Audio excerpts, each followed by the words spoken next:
Can you all please check and make sure that your microphones are on, please? Ms. Miller? Ms. Sundika, can you check and make sure the mics that are closest to you are on?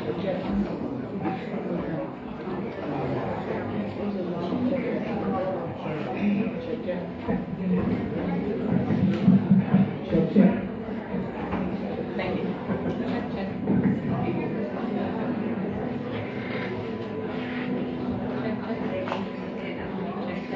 I think it's up a little bit further. No.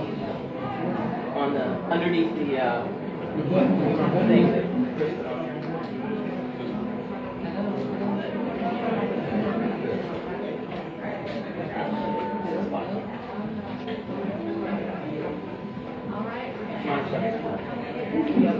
It's on. Seated.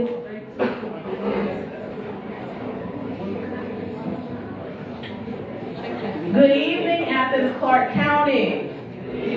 Oh, I love to hear the sound of that. My name is Mamie Harper. And my name is Tianya Lawrence.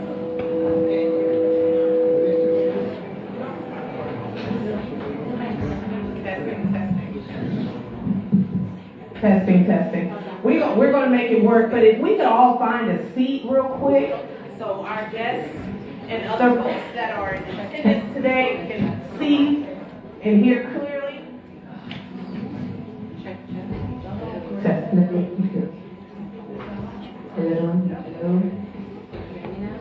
It's going in and out. Hello.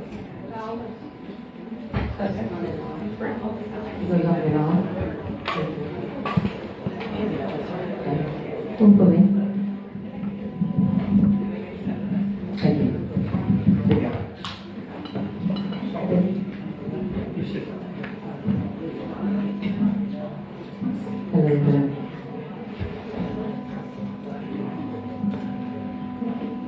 Good evening in Athens, Clark County. Hello, everybody. My name is Mamie Harper. And I'm Tianya Lawrence.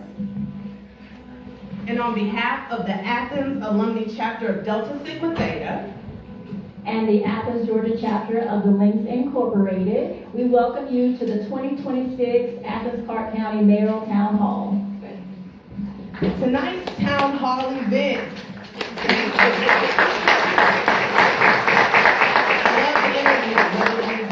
Tonight's Town Hall event is being held in partnership with the National Panhellenic Council, the Minority Business and Nonprofit Association, the NAACP, and the Athens Clark County Library. Thank you for being here, but not just as observers, but as participants in the most powerful voice in American democracy, and that is an engaged local community. Across our country, people are wondering if democracy is strong or at its breaking point. People are wondering whether our elections and institutions are still working as they should. And the answer to that question is, it doesn't end or begin in Washington, D.C. It starts right here in rooms like this, where people like you show up, where candidates like these show up to answer the tough questions.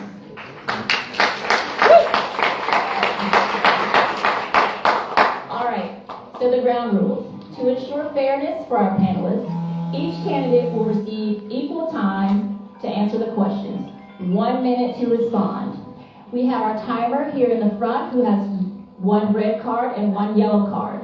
That yellow card indicates that you are halfway through your time, and the red card indicates that you have 5 seconds remaining. There will be no crosstalk, please. Candidates will respond 1 at a time. Interruptions are not a part of this forum, and time limits will be strictly enforced. Speaking order will rotate so that no candidate consistently speaks first or last. For a respectful and informative event, we are asking everyone to follow these simple guidelines. First, hold your applause. While applause is welcomed, Please wait until the end of the segment so that every candidate can be heard clearly. Secondly, respect all speakers. This forum is designed for listening and learning. Disruptions, shouting, or interruptions of any kind will not be allowed nor permitted. And lastly, help us model civic respect, y'all. This event is about strengthening communities, dialogue, and democratic engagement. So please, put your phones on silent. If you must take a call, please excuse yourself and be mindful of private conversations. In addition, if you have a card that you wish to submit for the live audience question section, just raise your hand and an usher around the area will pick it up from you. We are asking for movement to be minimal unless there is an emergency, because our hope tonight is really simple, is that you leave this room more informed and more engaged and better prepared to shape Athens' future. All right, y'all, let's get started. Awesome, thank you. We will now commence with part one of our town hall, opening statements and advanced questions. These questions that were given to the candidates in advance 24 hours prior to the town hall. So let's hear our opening statements from each candidate, left to right in alphabetical order. Mr. Denson, you will be first, of course, followed by Mr. Fisher, Dr. Gant, Ms. Miller, and Ms. Zuniga. You have 1 minute. Thank you, everybody, for being here, and thank you for our hosts for putting together this fantastic forum. My name is Tim Denson, and I am running for mayor of Athens, Clark County, because Athens has become too unaffordable, like much of the country. I want to focus on trying to bring down housing prices, housing costs for renters and homeowners alike, first and foremost. Another big priority for me is childcare, making sure that more families can access quality childcare, because childcare is oftentimes for families the second largest expense after home ownership and rent. And the last big part of my platform is focusing on homelessness, something I do in my day job. And so my goal is for us to reduce homelessness by 50%, chronic homelessness here in Athens, Clark County by 2035. You can check out more about my platform at timforathens.com, and I look forward to discussing more about it with you here tonight. Thank you.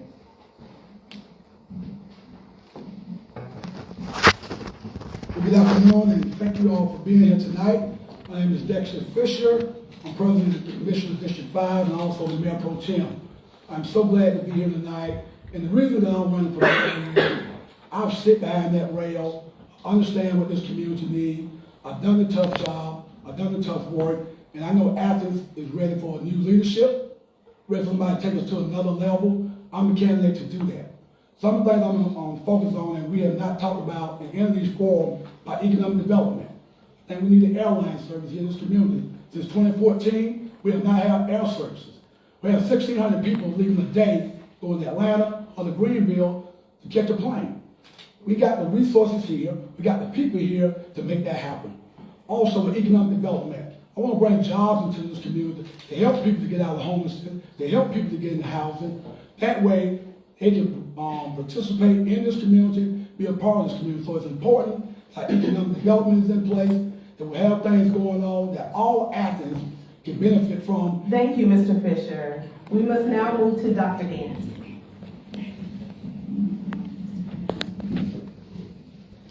Good evening. Thank you for the opportunity. My name is Lakeisha Gant, and I am running to be your next mayor. I am a mom. I am a wife. I am a native of Athens, and I have been shaped by this community in a variety of different ways. I grew up about, I don't even know if it's 2 miles from here, in what was formerly known as Paldo. And I have seen how housing has been impacted in Athens. I have seen how small businesses have been impacted, and quite frankly, I have seen communities that have been ignored. I think you need a mayor who is bold, a mayor who is not far removed from the everyday struggles of just regular everyday people, and a mayor that's going to uplift and give space for communities that are overlooked. For more information on my platform, you can go to lakeishaforathens.com, and I'm open to answering any questions. Thank you, Dr. Gant. Thank you so much. Ms. Miller. Good evening, everyone. I'm Sharon Miller. I bring to this platform a new set of eyes for old problems. I am not native born, but you can discover everything about me with the pamphlets that are out on the table. I am running simply to effect change, positive changes for the citizens of Athens, with a leadership driven by policy, polity, and partnership.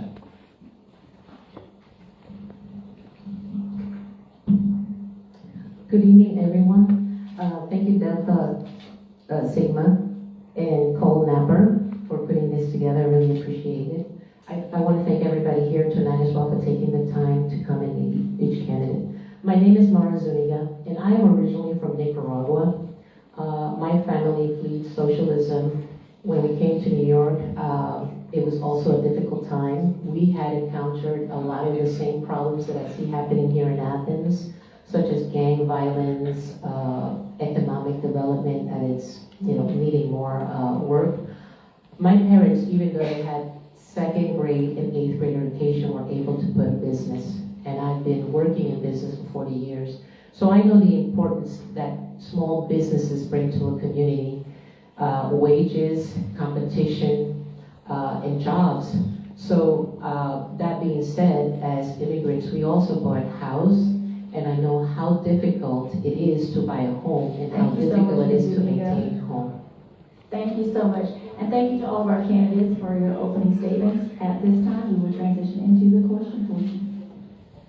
If you do not have a seat, there are a few seats on this side in front, so please come down, make your way down, and have a seat. We'd be happy to have you. Question number 1 is about affordable housing. Mr. Fisher, we will start with you this time, followed by Dr. Gant, Ms. Miller, Ms. Zuniga, and we will end with Mr. Denson, and we will follow that order moving forward, alternating candidates. So the question, as the University of Georgia grows, how will you ensure the university is held accountable? Specifically, we're looking for a policy or a plan for student housing while advancing Athens' affordable housing goals. Thank you for that question. How long do I have? A minute. A minute? Okay. So, right now, UGA is building a 2,000-bed dorm on that particular campus right now.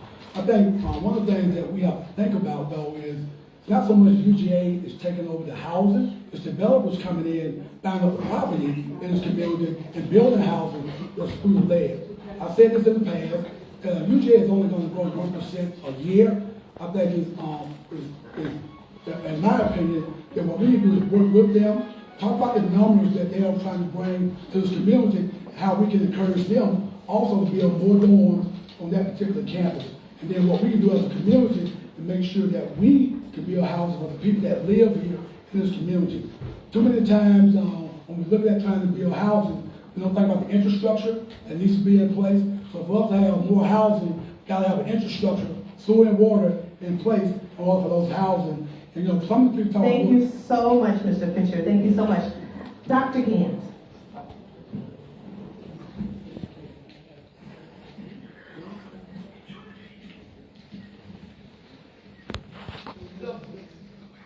Oh, I'm sorry. Can you read the question again? Sure. As the University of Georgia grows, how will you ensure the university is held accountable for student housing while advancing Athens' affordable housing goals? We're looking more for a specific plan or policy. I think that the University of Georgia is a partner in Athens, and I think that we need to deepen that partnership. Specifically, I think that we need to enter into conversations and ask collectively and formally for the university to help us with some of our housing problems that we have here. I read the following quote: "The lack of public funding has resulted in minimal development of affordable homes." That is based on our own affordable housing investment strategy report. What that tells us is that to solve a problem as big as housing, we are going to need subsidies and we are going to need help. And I think you need bold leadership that can both cultivate a relationship, but that can also identify ways to deepen that relationship. Other universities, such as Brown University, have supported the communities that they exist within. And I think it's a wonderful opportunity to formally and Dr. intentionally Gant, ask for thank help. you so much. Ms. Miller, we would love to hear from you. Ladies and gentlemen, I don't think that we can, in all practicalities, hold UGA accountable for its growth, but we must take responsibility for our own issues. Now, as I said previously in the introduction, as it relates to partnership, I would like to formalize a partnership and speak with the Board of Regents and take a collective group of leaders, because if we are going to solve our problems, the mayor, the commissioners need the voice of residents who are the ones on the worst end of the less housing problem that we have. So they should be engaged. So there are a myriad of things that I hope to bring as a mayor to address the issue of housing. It is serious. It must be addressed. And I hope to lead the leadership. There are a lot of models of other mayors and how they are addressing the homeless and the housing Thank you problem. so much. I want to be a mayor to make that Thank happen. you. Ms. Suninga. I would like to state that we have been talking about affordable housing since 1992. That's as long as we've been talking about affordable housing. Now, I do agree that UGA has to take some responsibility for doing more dorms on campus, but I also believe that we need a leader when that we sit down with UGA will better represent the people of Athens. Because I believe that we are not being represented, actually. So when we sit down with UGA, which is the biggest employer, and it's a great asset to have, and it'd be wonderful to discuss the issues that we have here in Athens, but we really need to come from a stance of representing the people and looking at the historical problems that have driven us to come to the same place that we started from. We need new leadership. Thank you, and we will end with Mr. Denson. Thank you. And in 1 minute, some specific policies. The affordable housing trust fund that we have in place, we need to be using that money to not only be able to subsidize the construction of affordable housing here for Athenians, but also using that fund so that we can do down payment assistance for people who are trying to be able to purchase their first home and are having a hard time finding that financing. Outside of that, we also have the inclusionary housing ordinance that we need to be expanding. When I was on the commission, I was one of the individuals who worked on that policy and got it in place. We need to expand it so that when we do have these individuals coming in here building student housing, they will have to take a portion of their funding and put that aside into the affordable housing trust fund so that we can use that money to build affordable housing here. The last thing I'll say specifically on student housing is we need to create a student housing overlay district close to the university so that whenever this housing is being built, it's being encouraged to be built around the university and not gentrified into other neighborhoods. Thank you so much, Mr. Denson, and thank you to all of you. We'll now move on to question number 2 on the topic of budget and fiscal stewardship. Dr. Gant, we'll start with you this time. We all know that the candidates have ideals, platforms, and initiatives that you all have in mind. If you had to cut one existing program in order to fund your top priority, what would you cut and why? Thank you. Yes, budgeting has to be a priority. I do believe that a governing body has to be a good steward, an effective steward of the resources that we have. I don't know that it would necessarily be cutting a particular item, but I would like to see us take an intentional look at our SPLOST program as we move forward. I think historically, just from reviewing all of our SPLOST programs and projects, it typically, it has a wish list of a variety of different things. I believe that needs to be more lean. It needs to be more targeted towards specific problems like infrastructure and maybe a few others. But I think that we have used SPLOST in a way that has not been as intentional, and I would like to see us be more intentional about our SPLOST funds. Thank you so much. Same question. If you had to cut one existing program to fund your top priority, what would you cut and why? As a new mayor, I cannot, on this side of the seat, make such a reckless decision about cutting one program over the other. But one of the first things that I would do is take a look at the budget, which is already enforced, see what line items we have, and I would make it my business for leadership to cut those programs that are non-essential, to make sure that our residents have the things that they need that are essential for their lives and their ability to get to work, make money, etc., etc. I would do everything in my power to make sure that happens under my leadership. I don't think that's, can you hear me?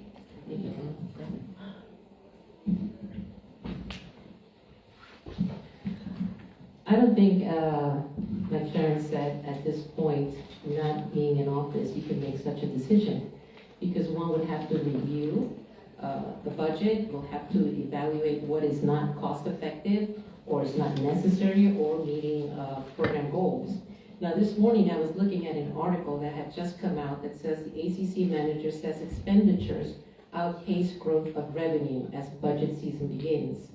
And he said he expects the county will have to spend some of its rainy day reserves, called the fund balance. And this is probably the last year we can rely on this as way in which can address those general capital needs. Cowell said we're at a point where we can't go into the fund balance anymore. And I stress that because we really do have to evaluate the programs. How effective are they? So from this side of the table, we cannot tell you until we review and start looking at the budget.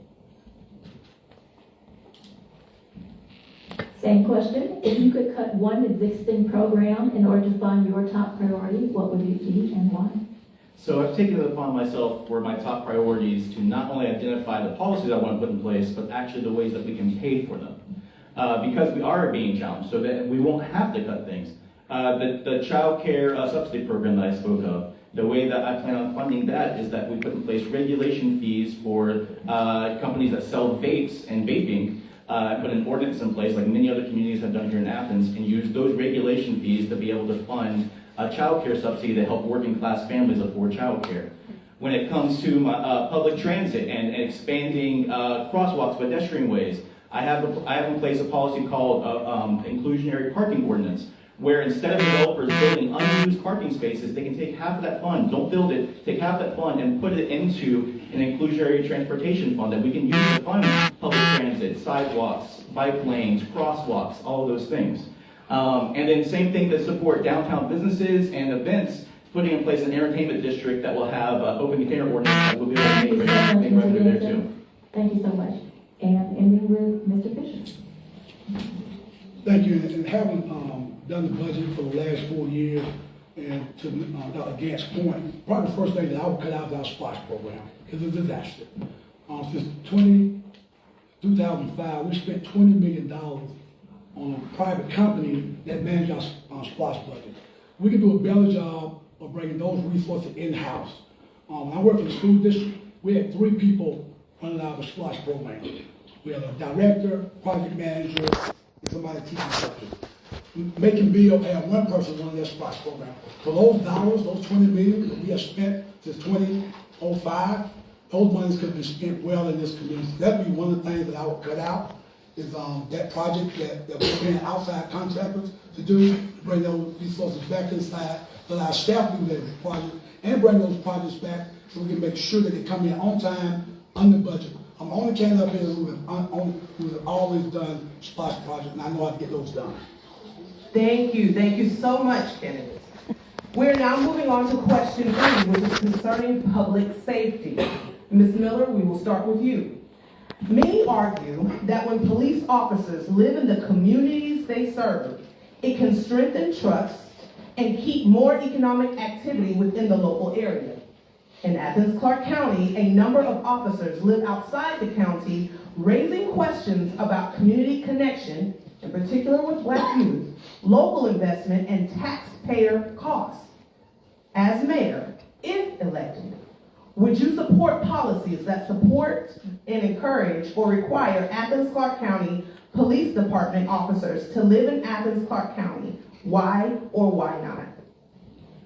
There again, ladies and gentlemen, I would look at the budget. It is not necessarily important the geographical location of our officers. What is important is engagement. That takes time. That takes time to build relationships. So I would not prejudicial this question by saying making or encouraging our police officers. We might need to consider other components as the engagement and give training as it relates to the culture of the Black community and other communities to lessen friction, but I would not make a call such as that from this side of the table. Ms. Anita? I don't believe we can require the police to move here. We can encourage them. But you have to remember, when we're discussing these things about encouraging the police to live here, we're also discussing at the same time affordable housing. So we're saying, let's bring them in here, but at the same time, we're saying we don't have housing. So I think that one of the things that we'll have to address if we're looking at encouraging police officers is how do we help them, rent here? And we can look at partnerships. We can try and help them with home ownership. But we really have to think at that situation that if we're asking people to move here, that means more people, more housing. So yes, I would like to encourage them, but simultaneously, I would like to have a solution for helping them have an affordable rent or buy affordable home. Thank you so much, Mrs. Anita. Mr. Denson? Yes, and like you said, I've seen some of the same studies that show that whenever we have officers living in the communities that they serve, you usually end up having better relationships there in those communities between officers. In the past, Athens Clarke County actually did have an incentive in place where officers could take their cars home if they lived in the county. That was reversed, and now that's allowed to happen anywhere. So I would definitely, would be willing to look at creating some incentives, possibly even like a pay bonus for if you live in the county borders, or revisiting that car policy we had. Thank you so much. Mr. Fisher? So those things are going on right now. We offer our officers, if they live in the community, $200 more a month in their paycheck to stay in this community. Also, we work with apartment complexes where some of our officers live there, where their rent is cut. So those are some things that we are already doing to encourage officers to live in this community. I think it's vital that they do live in this community because they need to understand the people that they serve and make sure they get to know those communities better. And they need to get out of those cars and really go and have a conversation with the people that when they're patrolling that area. So there's some things that we are already doing. Those things are in place. And we also give a $3,000 signing bonus when we hire new officers. So there's some things that we're trying to do to make sure we encourage officers to stay in this community. Thank you so much. And Dr. Gant? Thank you.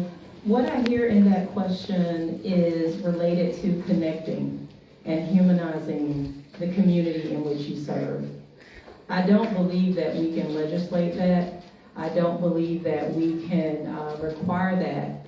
I believe that when you want to build capacity of an institution or of a profession to connect with the community, then you have to be intentional with their professional development.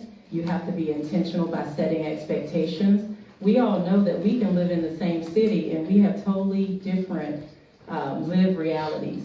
Living next to a person does not mean that you humanize that person. And so what I would like to see is for us to be more intentional about having expectations of individuals who are in service professions, such as our police officers and any other criminal justice fields. Expectations that we humanize the community that we serve. Thank you, Dr. Gant. Thank you so much. Awesome, thank you all for that. So we all know that we have certain elements that influence our health and wellness, and we know that health and wellness is encompassed in our policies. And while healthcare is not partisan, it is political. So one question that I would like to ask is, the bridge the gap phrase has been often referenced as a solution to Athens' systemic challenges. What does bridge the gap mean to you in practical terms, and how would you apply this concept to address the mental and physical health disparities in Athens Clarke County? Ms. Unica, we will start with you. Well, for me, connecting low income, it would be connecting low income residents to resources. But not only that, but creating a pathway for successful outcomes. I think there's been a lot of conversations about how to do things, reports and discussions, but I don't see a lot of follow-up and action after that. There's a lot of good ideas that are put out there, but the following through and getting some action going, it's not something that I see, because I was looking at 18% as of 2023. Thank you. All right, Mr. Denson. Yeah, and we just heard those, those stats that, numbers. We have a large gap here in Athens, Clark County.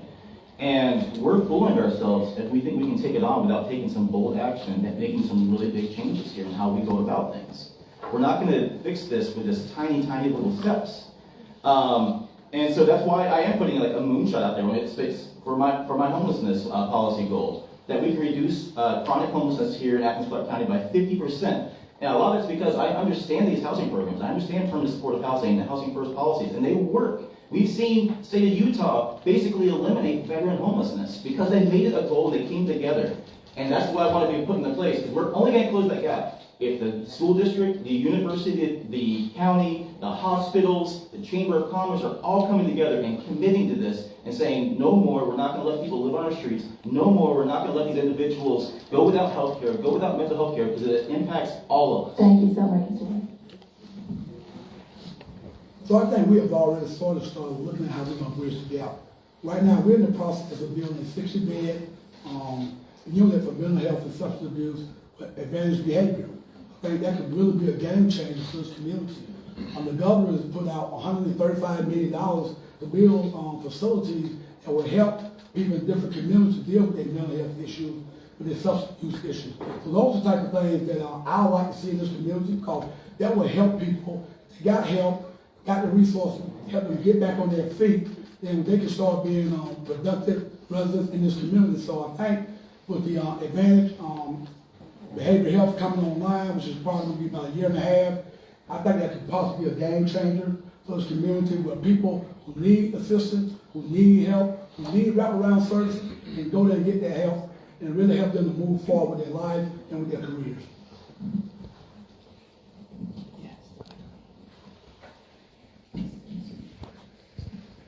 When we talk about health and specifically mental health, I'm a licensed psychologist and have over 15, probably close to 20 years of experience working with individuals across the spectrum of disorders, from the working well to what we would consider more persistent mental health concerns. Most people who experience mental health concerns will not seek therapy. There are a variety of different barriers that exist. And so what I believe is then that we have to put the resources in the community. One of the things I'm advocating for is a mobile mental health unit. It helps destigmatize mental health. It gives communities the information, the skills, and the resources they need to actually be able to help the communities that they exist in. We can't necessarily rely on one institution or state hospitals. We cannot pathologize the stressors that our community is experiencing. Ladies and gentlemen, we do not have enough wraparound services to serve our people. That's the reality. I would like to examine what we have, and one of the things that I learned in the model that I work for as a regional director for the TAP Economical Development Project in Atlanta is pulling our resources together with corporate, with community, and social organizations like this, Delta, Theta, and pulling our professionals together to find the answers. I will have a summit to have real discussions and be able to look at our budget and find external revenue to help bridge the gap. Thank you so much. As my coach used to tell me, this is good food. Athens family, I hope you are enjoying what you are hearing. Question number 5 is concerning the water crisis. Mr. Denson, we will start with you. As Athens expands, how will you, as potential mayor, address the Pinewoods water crisis? So, that should have never happened in the first place. And I'll get into how we avoid that going forward. But however we move forward, we have to make sure we're doing it in a way that's benefiting the residents there, who have been the ones that are actually been suffering from this situation. Whatever we do, if we go in and simply just build out the infrastructure, we can't just do that, because then the landlord who's created this problem is going to be the one that gets the benefit from it. Now, again, this shouldn't have happened in the first place, and that's why one of the first things I will do if I'm elected mayor is create an Office of Tenant Protections, so that tenants can be reporting when there's issues going on in their community, and they can be getting those things logged here on the county level, and so that they can be using those things when they go to court. They can be getting assistance with legal action if they need to take legal action. If we need to get code enforcement in place, having citations happening. For too long, tenants have been on the wrong side of it. Tenants have Thank paid their you rent so on their much, half, but Mr. Denson. We now will move to Mr. Fisher. Well, thank you. I probably was the only candidate who started talking about infrastructure at this campaign kicked off. Unfortunately, when we did unification, one thing that the charter had demanded that we have infrastructure, water, and sewer in place. Well, that hasn't happened. So we got to play catch up. So one of the things that I would do, if we do another splash vote, that those dollars will go towards building up our infrastructure and replacing the failing infrastructure that we got in place now. The things that happened at Pinewood will not have happened. So we have failed this community because we didn't do what we said we was going to do. So now we're playing catch up, and now it's onus on us that we build up our infrastructure, sewer, and water, so this whole community can have those resources to have good clean drinking water and have sewer. A lot of people on septic tanks. And if those things start bursting, it creates all kinds of environmental issues. So for me, I understand infrastructure and know how to get that done. Thank you so much. Communities that are forgotten about experience. And so with the Pinewood situation, we have the Pinewood situation, we have Pitt Road, we have the Quarry. There are just a lot of different situations in Athens that I think we need to be more intentional about how we are going to spend our SPOS dollars to tackle problems that have been long-standing problems. We don't need 30 projects on SPOS, and I'm just giving that as an example. But if we know that we've had an infrastructure issue, as mentioned earlier, it should not have happened. But if we know that we have an infrastructure issue, then what we need to be talking about right now is how we actually narrow our focus if we are going to have SPOS. We are now moving to Ms. Miller. Ladies and gentlemen, one of the things that I would do is that I would ask the citizens to bear with my leadership to make an assessment on infrastructure. What happened to Pinewood is deplorable. It should have never happened, and we have to make sure that we safeguard that it never happens again. So I would put a hard look, because in the beginning of my first words, I said I'm policy driven. I would look at the policies and see what guidelines must be taken along in the cooperation with our commissioners and our city managers, and review where we can find the money to get it done. Thank you so much, Ms. Miller. Next, Ms. Zuniga. So I hear this a lot. It shouldn't have happened. But it did happen. And it happened under the watch of existing policymakers. So my question is, what did they do? Because I know that citizens have gone and written to commissioners, have gone to the commissioner and mayor at input time. It hasn't been to deaf ears because they hear the complaints. There are people out there that don't have clean houses, safe spaces. It's not just about water. At Pinewood, there's also Pitter. Let's not forget what happened in Pitter. Years and years of people complaining. And that's what I see, is that it's easy to say, well, we know it shouldn't have happened.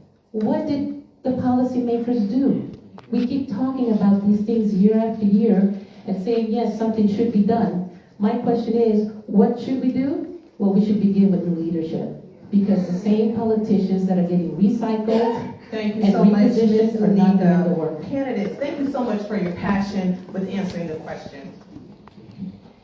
Thank you. We will now move on to our discussion of transportation, and Mr. Fisher will begin with you. Will you expand Athens transit routes and run buses more often to improve access for low-income and underserved communities? And will you keep it 100% fare-free? If so, how do you plan to do this? 1 minute? 1 minute, yes, sir. So we do need to expand our transit. It doesn't go out further enough. It needs to start earlier and run later. However, that comes with a cost. In my opinion, it's going to be tougher as we move forward to continue the fare-free up.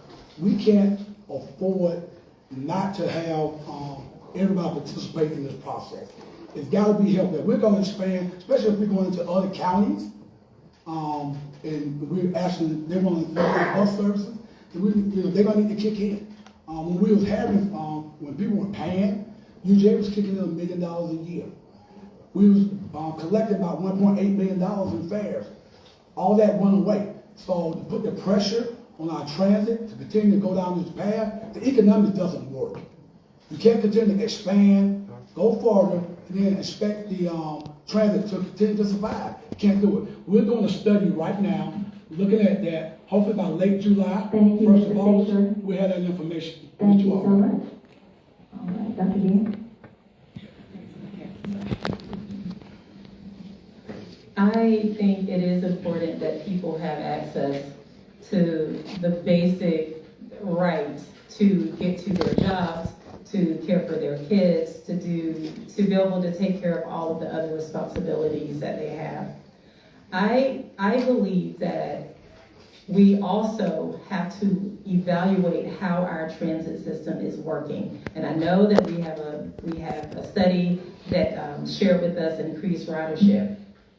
I've spoken with people just in this past week or two who have to sit at bus stops that are not covered, who have asked for better lighting because they have to go to work in the wee hours of the morning. And so I argue that as we think about expanding, we first have to evaluate the practices and the resources that we have so that we can shore those up for people that are accessing our transit system. I do not buy that we cannot afford to improve those things. From this side of the seat, I would not even try to answer if I would consider expanding unless I first view the budget. But what I will do first day in is that I would begin to prepare for the mayor's competition with Michael's Bloomsboro Philanthropist program under the application of transportation to secure and see if our city could be awarded additional funding to help in that particular area. It is something that it is needed to be and stay 100% fare-free. Who wouldn't want that? We need it for our disenfranchised citizens and even some of us who want to ride sometimes. So yes, for one part, no, until there's still full accessibility and review. Having lived in a major city for a long time, like New York, where it's very walkable and mass transportation is so accessible to get just anywhere, I understand the need to expand the buses. But I also understand that we need revenue, you know? So I do think that when people are looking for a job, or lower income families, or people that can't afford the bus, yes, we should have vouchers. We should really have vouchers. But for everybody else that can't pay, I mean, it would help towards the expansion of buses. And, you know, this is what we want. If you can pay, you should be able to pay. It gives you a stake and a say in how things should be run. And I do believe that we need to follow through with those things like that. When you say free, is it really free? The money has to come from somewhere, you know? So if it's not coming from one area, it has to come from another one. It's not free, but we should help the disenfranchised people have a voucher and ride the bus for free. So 100% yes, I would keep Athens Transit zero fare, and I would also work to expand Athens Transit system. Again, how? By creating that inclusionary parking ordinance. When I'm bringing these ideas forward, I'm also bringing forward the way that we actually pay for them. So with the inclusionary parking ordinance, we would have to reduce the number of unused parking spaces that you see all the time when you're driving down the road, and instead that money could go into building out infrastructure and funding our public transit system. We do talk about, yes, the fare boxes did bring in a little under $2 million. What's not talked about is to have those fare boxes costed us about $800,000 a year. So we're spending $800,000 a year to raise about $1 million. And then when we go back to the vouchers, when you talk to the homeless service providers, when you talk to the clinics, before we had zero fare public transit system, you know what their number one expenditure was? Buying bus passes. We were giving nonprofits money, the county was, so that they could go and buy bus passes back from us. Thank you, Mr. Benson, and thank you to all of our candidates for answering those advanced questions. So at this time, we will move into our lightning round. So, here are the rules. There will be one lightning round question. Each candidate will have 45 seconds to address this question. Again, let's refer back to our rules of engagement and refrain from crosstalk and interruptions. Rebuttals will only be allowed if another candidate addresses you directly, and then at that time you will have 30 seconds for a rebuttal. Dr. Gant, we will start with you this time. Our lightning round question is, drum roll please, no, I'm just kidding. Why is your leadership better for Athens than that of your opponents? We need a leader who is skilled in listening, a leader who is skilled in problem solving, a leader who is skilled in compromising, and most importantly, you need a leader who is bold, but who is not removed from the regular everyday struggles of regular everyday people. And when you have that in a leader, there's an urgency to solve problems. But when you have leaders who are far removed from regular people, we don't share the same urgency. And so I believe, based on my skill set, based on my governance experience, and based on my lived experience as a native of Athens, that I am the person to be mayor of Athens. We're going to go to Ms. Miller next. I want to make sure I answer this question. I believe that I am the candidate for such a time as this because of the duality of my skills. I'm more than just a clergy. I bring to this candidacy the duality of a leader who is skilled in federal initiatives, policy-driven, and of course, I'm not a polished politician, but I do understand the human experience from the first breath to the last. I've done that. I've seen people at their lowest. I've seen people at their highest height.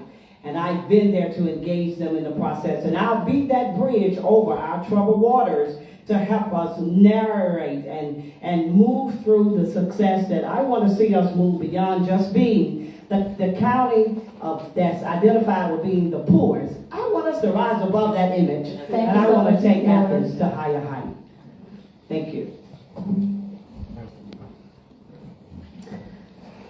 Plain and simple, old leadership dressed up as new leadership hasn't worked and will not work. So we need new leadership with the skill sets that has done job creation in the past, that understands income, revenue and expenses, someone that will look out for the community and their interest. That's the kind of new leadership that we need, someone that will show transparency, that will sit at the table and incorporate the citizens of our community. We have had too many citizens in this town coming to local leaders in other positions wanting some relief in their taxes, and they've done the opposite to that. And taxes are hurting people, not only homeowners, but renters as well. So I ran for mayor 12 years ago, and the biggest criticism that I got back then, which was valid, was that if people said, Tim's got great ideas, but he doesn't have the experience to get it done. He hasn't done these things before. And that was valid. So what I spent the last 12 years doing is getting that experience. Serving on the Vision Committee, serving on the Georgia Initiative for Community Housing, working as a county commissioner for 4 years, on the school board for 4 years, doing community organizing for over a decade, and went on the commission getting bold things done. I ran on a zero fare public transit system 12 years ago. Guess what we got in place? A zero fare public transit system. I ran on us having an eviction prevention program. We got that place, kept 800 families in their homes instead of being evicted. Thank you so much, Mr. Denson and Mr. Fisher. Thank you. For me, I'm the only candidate up here who has budget and managed millions of dollars.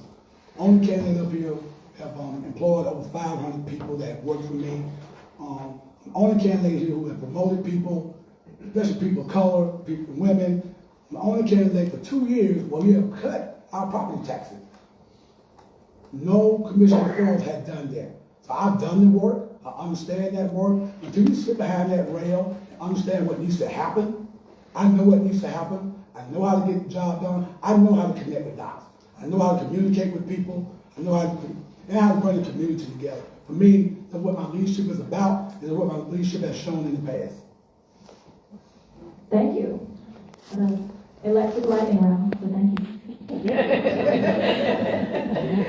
Now, we will commence to part 2 of our town hall. And we are now taking questions that were submitted from our live audience that are in attendance. So you all, we will read these questions and our panelists will have 1 minute to respond. The first question that came from you all is, what is your plan for supporting immigrants, documented and not, from the discrimination and harm they may experience due to ICE? And we will start with you, Ms. Miller. This is a serious question. When you understand the layers of government and their positions, we have to understand that ICE is under the layer of federal.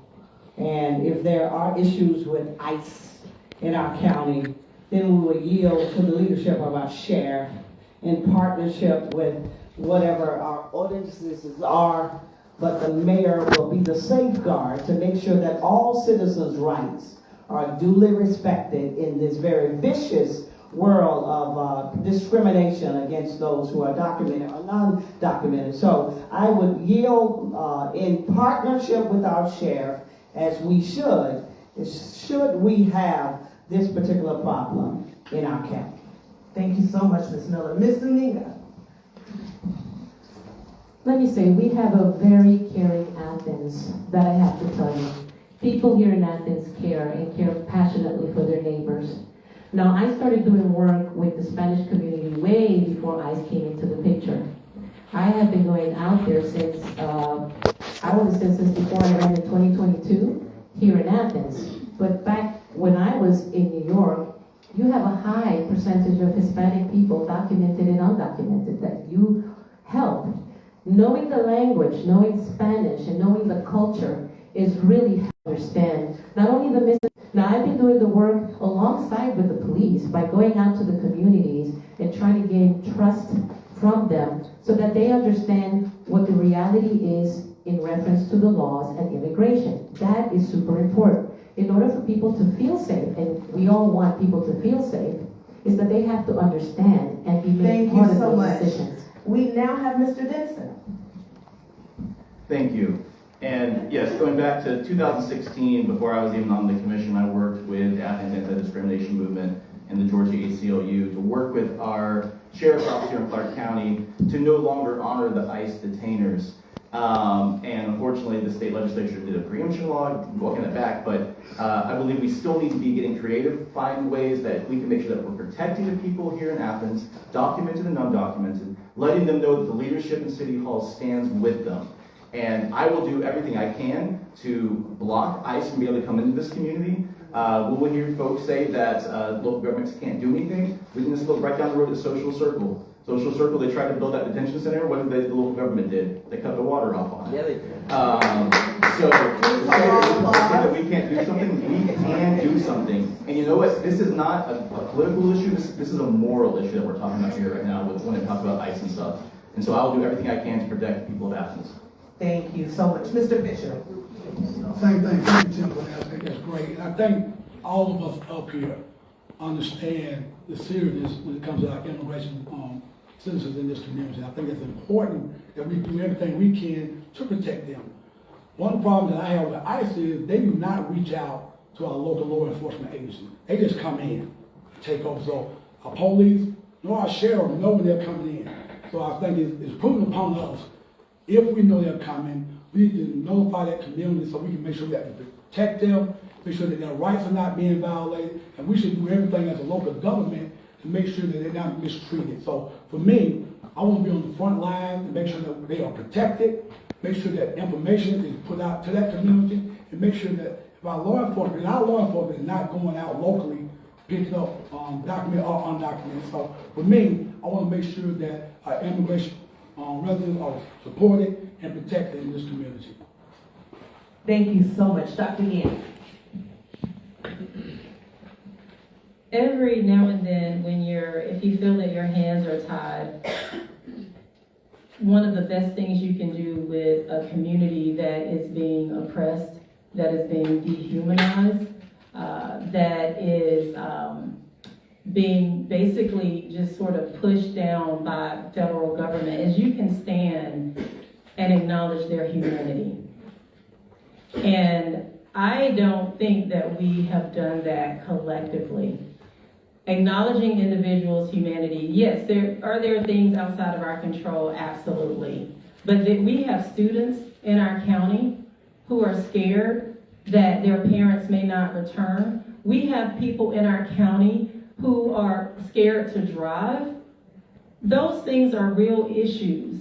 And it is very important, even when you cannot go against the federal government, to at least take a stand and recognize the humanity of our community. Thank you so much, Dr. Gann. Ooh, these are good questions, audience. These last questions are lively. We will now continue with questions from our audience. We talk a lot about the underrepresented and the underserved, and likely in terms of race most of the time, but this is an excellent question. What are your plans for helping and making job opportunities for the disabled and young people? And we will start with Mrs. Zuniga this time. Our youth are important, and I have to say, having come from a family of 7 in the worst time that you could possibly think of, and education was the key that my parents saw in us, in conjunction with, of course, the business that was helping pay for our education. All of my brothers and sisters are highly educated, but they also are business savvy. So I do believe in encouraging business among the young people. So I am a job creator. That's one of my passions. I love entrepreneurship. For anybody that has ever met me one-on-one, I encourage young people to not only go and do good in school, but also think about a business. You know, some people practice both things. I mean, I know a doctor, he's a doctor, but he also has a business. And there are many people that do that. So as a previous job creator, I am the one candidate up here that has more than 40 years of experience for something to be tackled like that. Mr. Denson? Thank you for that question. That is a great question. One I don't think it has been talked about enough, and I'll admit, like, one that I haven't put enough thought into, and so I'm glad it's there in my head now. I think one of the great things is we have the Office of Belonging at the ACC government now that can really focus on this, and that's intentionally created to be a diverse group of individuals, including those with disabilities, including those who are young and old, to be able to see how we could be doing these kind of things more. And so I think one of the things that the county government can do better is supporting our school district, especially when it comes to the Career Academy. We've seen some steps recently, bringing together the Leisure Services partnership between the school district and the county to help kids. And I would like to see the county take a larger step in to try to make sure that our Career Academy is really working, making sure that the other partners here with our Chamber of Commerce, with our unions, are stepping up and being able to be part of that so that we can expand that. And same thing with, Thank you, Mr. Denson. I think it's so critical, especially when it comes to our young people, that we first of all make sure that they have opportunity and resources in job creation, make sure that they're doing their studies. But the most important thing, and one of the things I did several weeks ago, and I'm gonna give a shout out to see shows, I went over to that school. They have an automotive program by far is one of the best part of the state. You ever seen those young men and young women in that shop work and learn how to fix vehicles and stuff. They can move up and go to a car dealership and make $70,000 a year. Those are the type of things that we need to be focusing on young people. Our career academy, I chaired that career academy several years ago. Those pathways that they got there, those are the type of things we need to be pushing young people towards. 4-year degrees are great, but if you get a degree or certificate in 12 to 18 months and go out making $65,000 to $70,000 at 22 and 23 years old, those are the type of programs that I like to be pushing. Like things like partner with our school district to make those things work. Thank you. I'm gonna try to talk quick so I can get everything in. So with our young people, I will say that it is very important that we support the partnerships between CCSD and ACC Gov. A lot of what has been referenced here happened under my leadership, and I do think it's important for me to point that out as former president of the board. I will also say I want to focus on our communities that are part of the disabled community.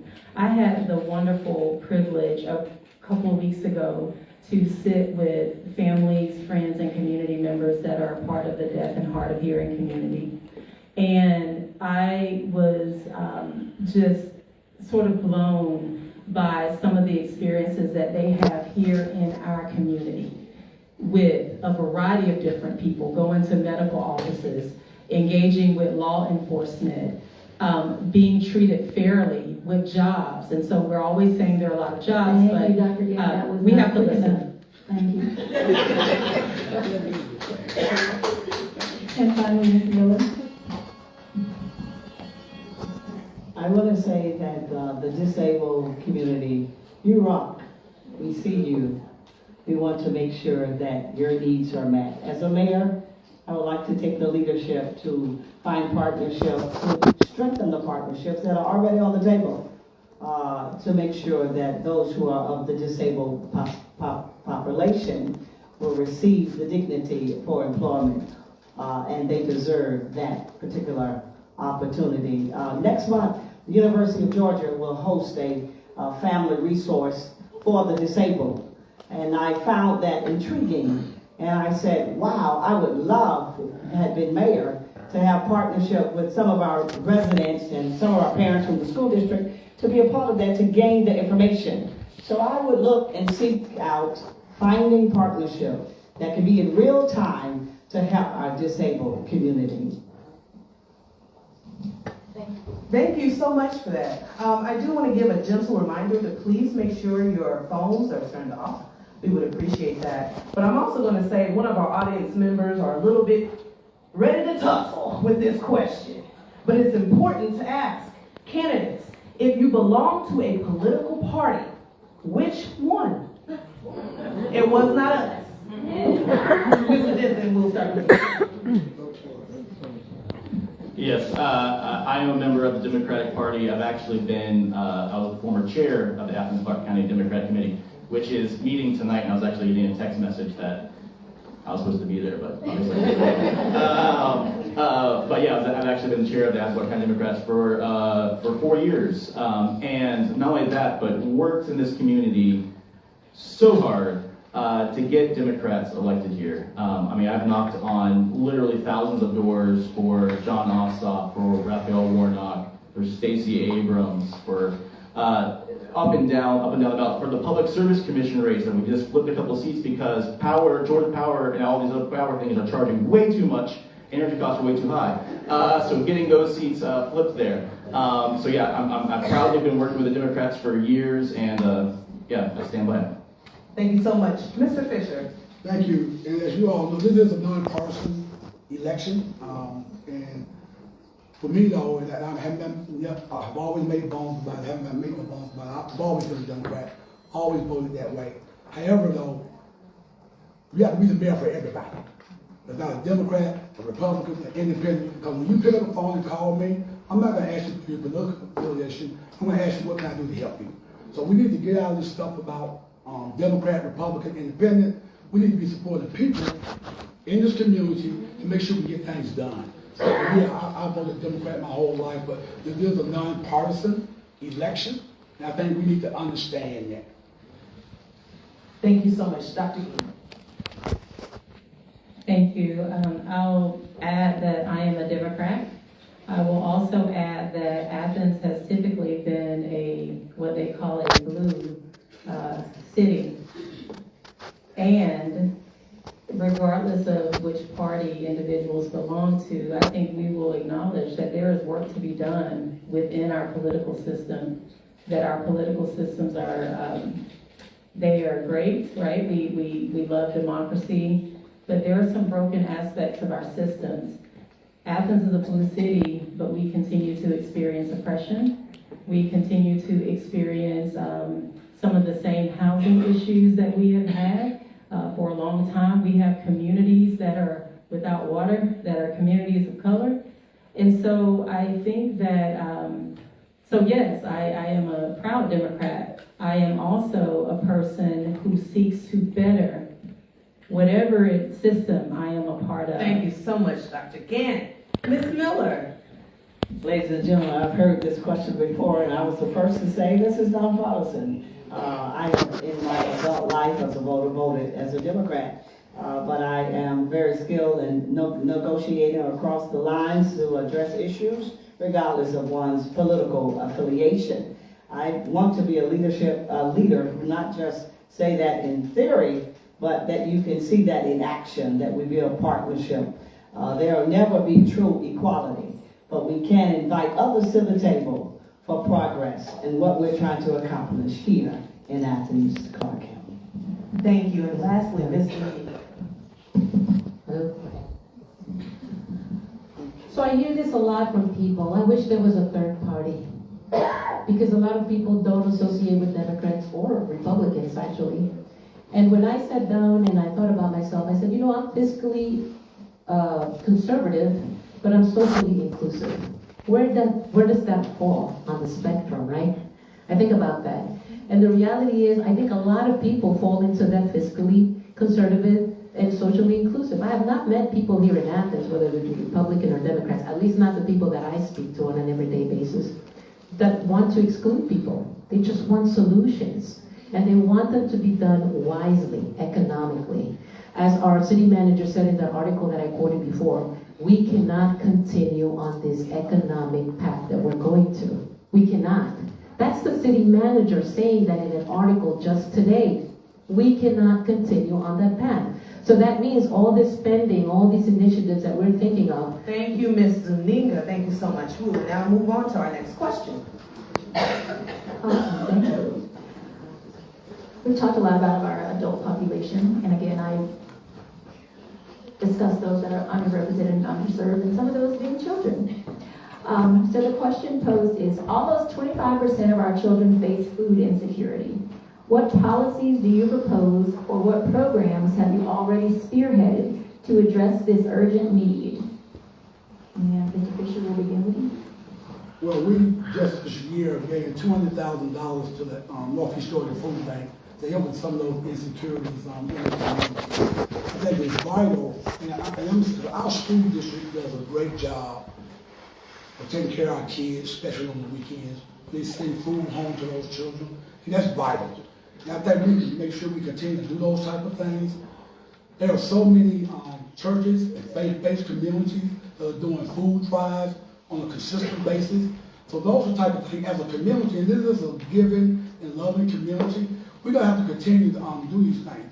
We make sure that nobody in this community go hungry. It's vital that we take care of the people that live here and that we provide those resources and those needs for us. So I think we have to bring our faith-based community to help with that. We have to bring our business communities to make sure those dollars are there to continue to support the Northeast Georgia Food Bank, and they do a great job, and they serve a 10-county region. Thank you, Mr. Fisher.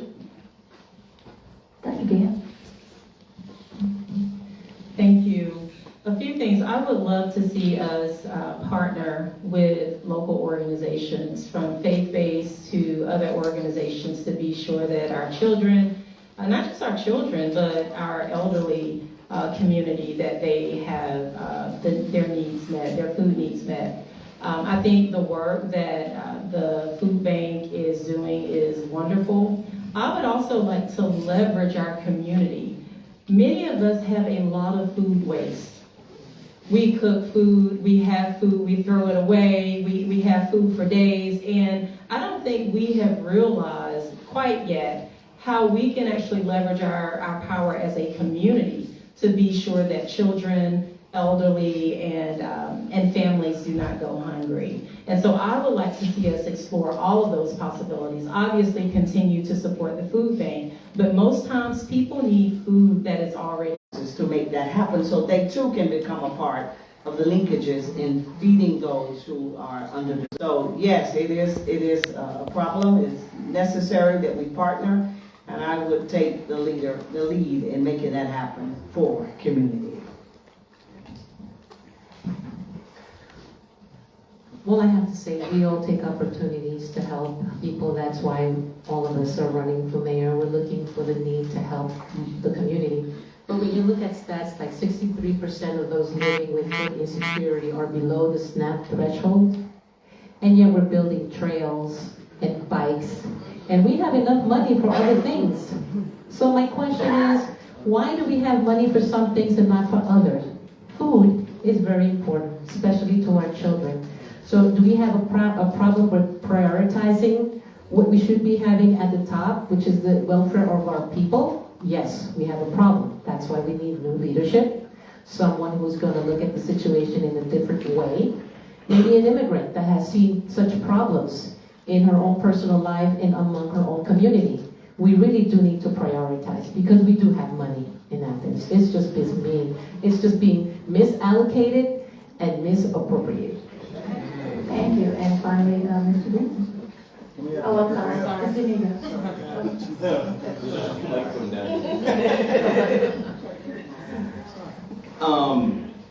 I don't know if there's a bigger sign that society, we're failing our society, not just everywhere, that we have such large numbers of people and children going hungry. I grew up on food stamps, getting free lunch, getting made fun of because of it. I'm glad we have universal free lunches here with the school district. I think it's one of the best things the school district has done here. But it's absolutely deplorable that we let this happen. Whenever I was in the commission, we put in place the Athens Eats program during the pandemic. And it continued on for years. And that program made it where you didn't have to wait in a parking lot in your car sitting there for an hour trying to get your box of food. Instead, we guaranteed, no matter who you were, no barrier, if you put in said you needed food, we had a driver go and drop that food off to you every single week. I think we need to bring back the Athens Eats programs, and it's also why I am prioritizing with our SPLOST dollars. Thank you, Mr. Benson. Thank you so much. These are quality questions. If you all cannot tell, we're trying to go through and figure out which one really speaks to the people. Please forgive us. But this question is about economics and taxes. What will you do as mayor to lower property taxes or to keep them from rising for citizens and for seniors? We will start with Mr. Fisher. As I stated earlier, I'm the only one candidate that's running that will lower our millage rate for 2 years. We worked as a commission together, because when the mayor gave us the budget, he had not lowered the millage, and we lowered that millage. I led that charge. One of the things for me to start, again, I talked about this earlier, about looking at economic development and how we can start spurring some of that industry. Again, I think it's important that when we start looking at our seniors and people who can't afford steady houses getting pushed out, we got the homestead exemption we put into place. And I think once you get 65 or older, you should not pay any property taxes. Right now, our millage is at 12.45. Our school district is at 18. When you get your bill, your higher bill is the school district. The lower bill is property taxes. What we have done as a government to lower those property taxes. So I will continue to look how we can do that and make sure we can also take care of our priorities. Thank you so much. Dr. Ginn. Yes, two things come to mind. It is very important because we have individuals who are in their homes and they are behind on their taxes. They honestly just don't have the resources. And then as a result, they are forced to sell because they can't afford what was naturally before an affordable place. One is, I found that a lot of people are not aware of the homestead exemption. I know that those of us here may be, but there are a lot of people in our community that have no idea. They don't know what to do, they don't know how to access it, they don't know who they need to talk to. So first is our job to be sure that not just that information is accessible, but also that we have support, especially for our aging population who find themselves in these situations. Secondly, I want to just quickly say, Thank you so much. Okay. Ms. Miller. Dr. Gant, I was going to give you a few minutes, but this is cut it off for myself. Listen, this whole thing about housing for our seniors is very real. Okay?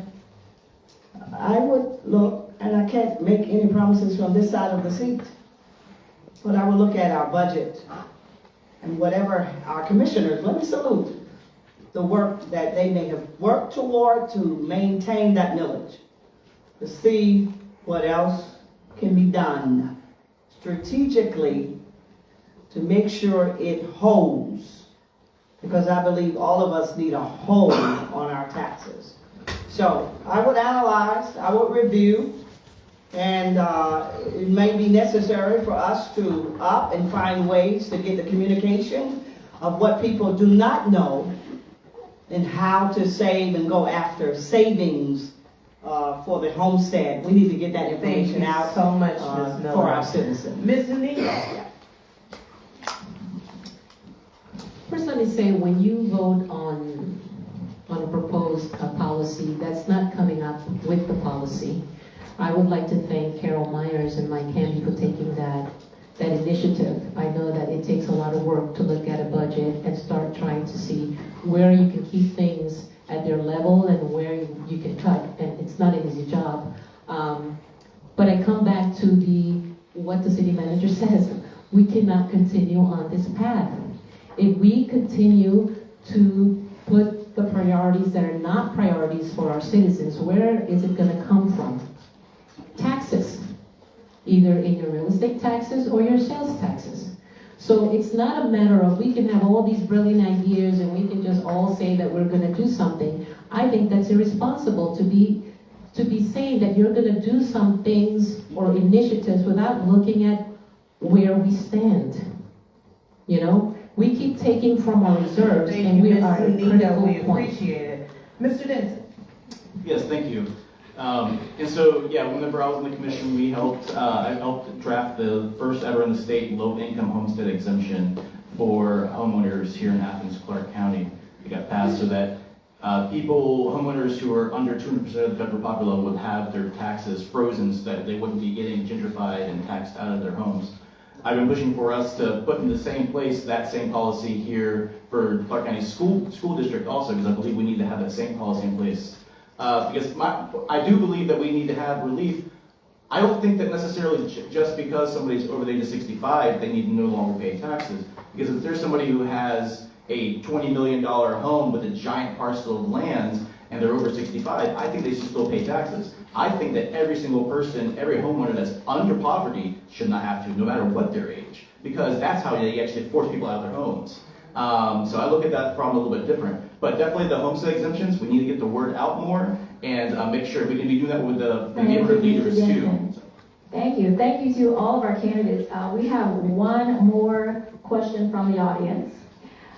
The question is two-part, I presume. What will you do about flock cameras?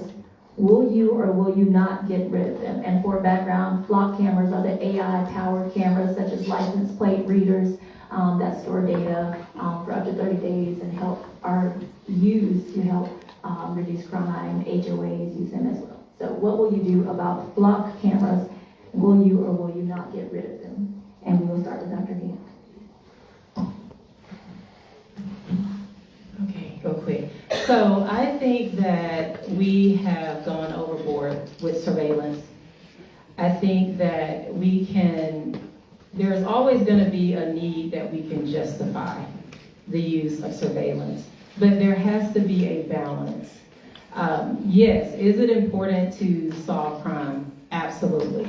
How are we've been able to solve crimes with other resources, and I think it's such a slippery slope.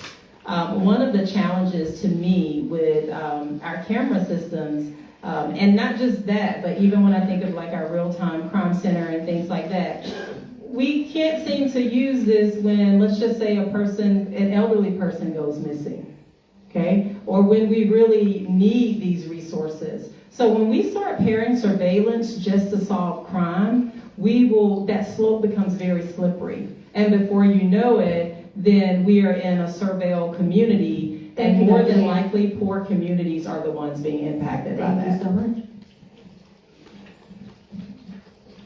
Ladies and gentlemen, AI will be with us forever and always. So we have to adjust our lives to that. I think the question said, will you decide to stop them? Well, the question has to be raised, the implementation of them in the first place. And I cannot answer from this side, but I would analyze if it's successful, the stats, what are we saying, what does public safety say? And if any decisions to be made, that mayor puts it on the agenda, the commissioner has the review, and they make the vote. But I support that our community remains safe, and we maintain a safe community for all people, but without biasness. And so that's my take on it as a candidate from this side of the seat. I've spoken to a few people downtown where they tell me that there have been fights and brawls and a lot of situations that are problematic. And I asked them, well, what happened to the police? And they said, well, we don't see any police presence. So when I think about the flock cameras, yes, anything can be misused, but we're going to have to decide, are we going to want more police presence, or are we going to not want police presence and put cameras? Because either way, we have to, address the crime in our community. So it's either one way or the other, I am for more police presence and training them more and giving them the tools that they need to be in the community, whether that is getting them from within another community and having them live here or engaging in the community. But we really need either less flock cameras and more police officers, or if you're going to decide to have less police officers and more flock cameras. And I think that's a conversation that we need to have with some follow-up action. Mr. Denson?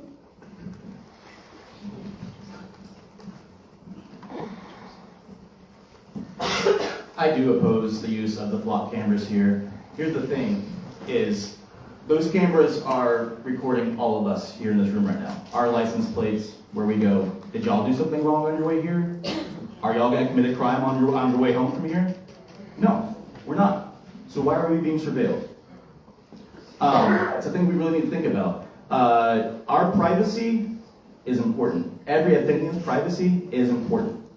And it is a very slippery slope, especially when it's one thing even to have these cameras, but then you're hiring a giant corporation, for-profit corporation, to not only run those cameras, but also to hold the data that has your pictures of you, your family, your cars, your license plate in it, and then who knows where they decide they might want to sell it to. I mean, a big thing that's coming up is that shopping centers and stores will start using this data. So when they see you walk in and walk down an aisle, all of a sudden the digital prices go up because they know that you've paid a higher price for that product. Thank you so much, Mr. Denson. It's not fair to us, and Athens County should not be having that happen. And lastly, Mr. Fisher? So with the flock cameras and the real-time crime center, I think one thing we need to think about though again, we want to make sure that this community is safe. And I say this, we had 2 assaults downtown in the last 2 weeks.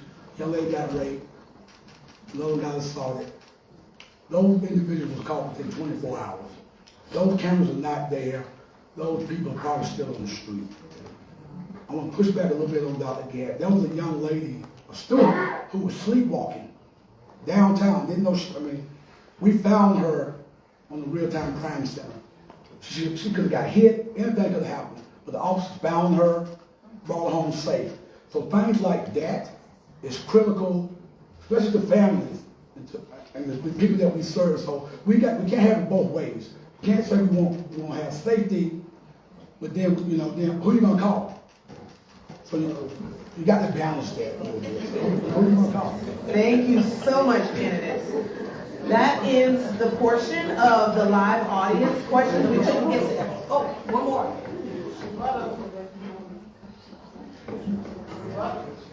She was named there, so. She was named, so we will give 30 seconds. My apologies. I just want to follow up and say that there is always, we can always justify the use of surveillance. We can always justify the use of surveillance. There are thousands of people that go through downtown, thousands of people in Athens, tens of thousands of people that do not commit crime. And I don't want you to leave here thinking that we keep hearing safety. People will use safety to get an emotional reaction Now we have and to get you ended to this agree to portion. Thank you, follow Dr. Gann. We are now moving to the closing statements of our candidates. Each candidate will have 1 minute each. And we will start in reverse order from the opening statement. So it will be Ms. Zuniga, followed by Ms. Miller, Dr. Gantt, Mr. Fisher, and ending on Mr. Denson. Ms. Zuniga.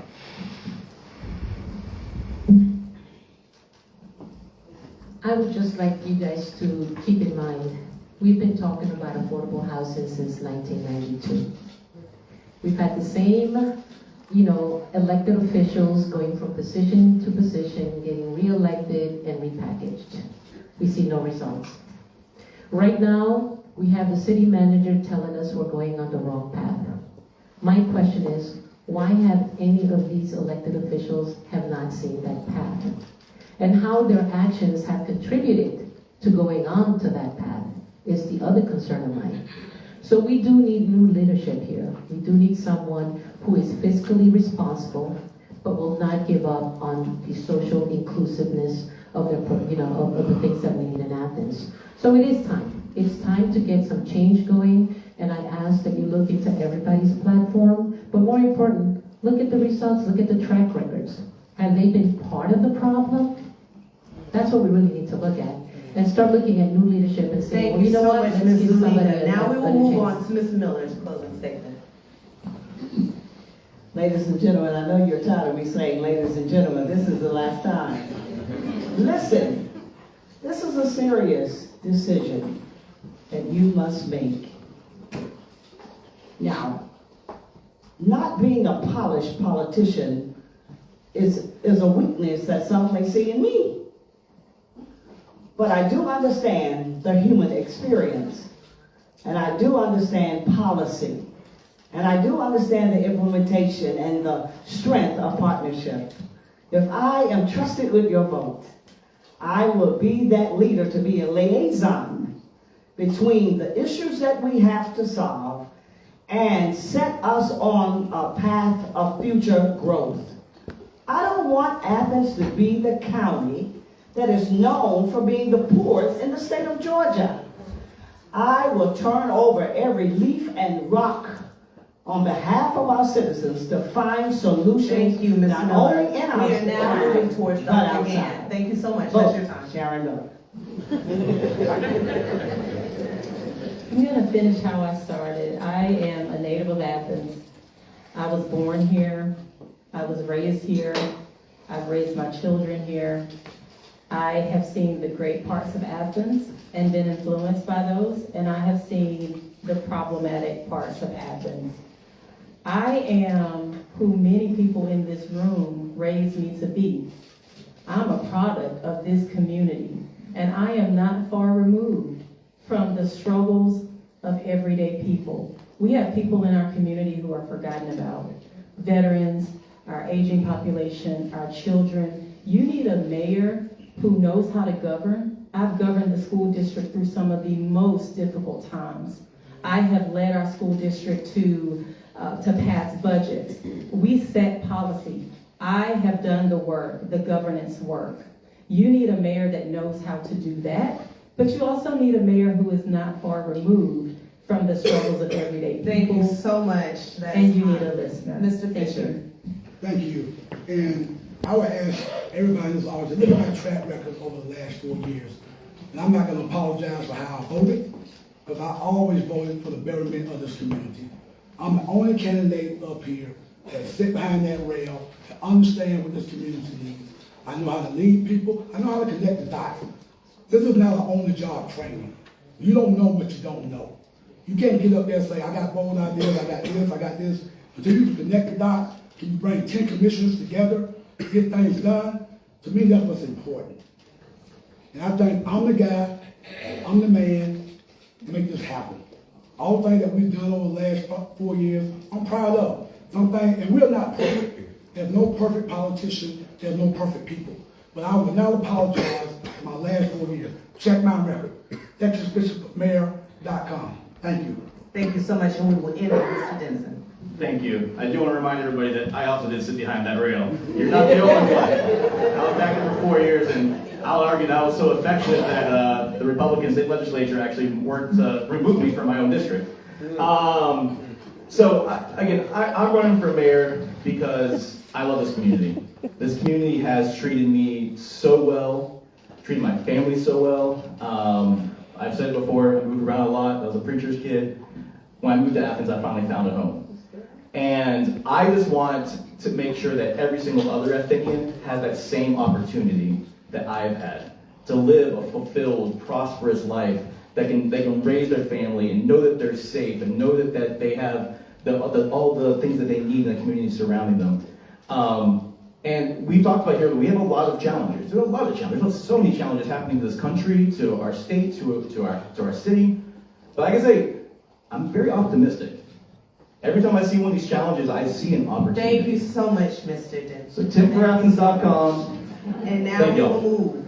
Thank you all candidates, and thank you all for showing up today. Give yourself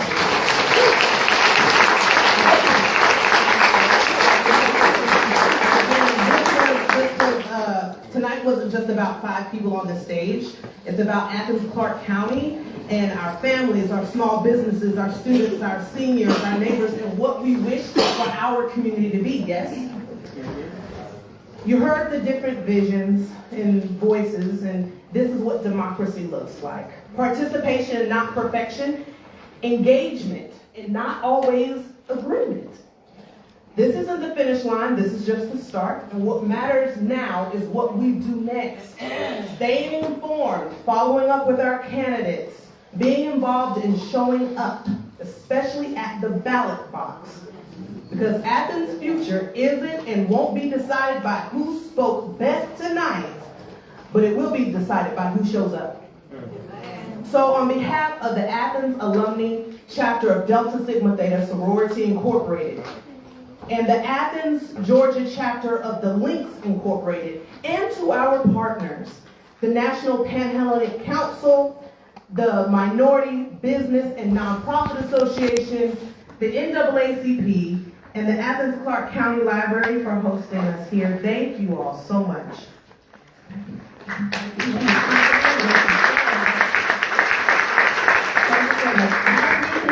Close. Again, I echo the sentiments of my co-moderator. Democracy doesn't come from fanfare. It shows up in this room just as you all have done tonight. The choice is yours. I think that's ultimately what we need to get to. The choice is about what we tolerate, what we prioritize, and who we trust to lead. Again, the choice is yours. Democracy is not inherited, it's practice. It's practice. And again, as my colleague said, practice is not about perfection, it's about progress. Every gathering like this strengthens our democracy and strengthens our self-governance. So tonight, these candidates step forward, but tomorrow and every day after that, it's up to you. It's your turn, your voice, your vote, and your responsibility. Voter registration for this upcoming election ends on April 20th, and early voting starts on April 27th to May 15th, and election day is on May 19th. So long after these microphones are off, decisions about housing, public policy, public safety, immigration, youth opportunities, and equity will keep being made. And they'll reflect who was paying attention in this room and who showed up at the ballot box. So let's start to be more engaged, informed, and accountable for Athens, Clarke County. The future isn't just about one candidate. It's Napper Please come up. and Thank you. Jennifer Richardson. Thank you so much. If you all could please give these ladies a round of applause.